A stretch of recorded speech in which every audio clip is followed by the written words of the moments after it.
এই সংবিধান সংস্কার করার জন্য গণরায় দিয়েছে।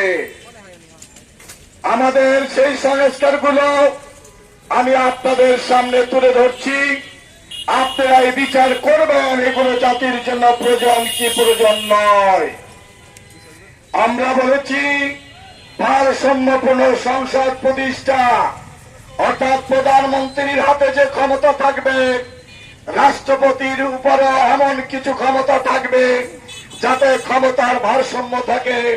ইচ্ছা মতো প্রধানমন্ত্রী যা ইচ্ছা তাই না করতে পারে, রাষ্ট্রপতি ইচ্ছা করলে বেশিরভাগ নিয়ে এবং স্বৈরাচার হয়ে গড়ে উঠলে যাতে তাদেরকে লাগাম টেনে ধরতে পারে।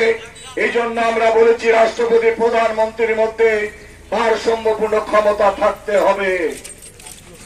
আমরা বলেছি একজন প্রধানমন্ত্রীর মেয়াদ 10 বছরের বেশি হবে না, 2 টার্মের বেশি থাকতে পারবে না।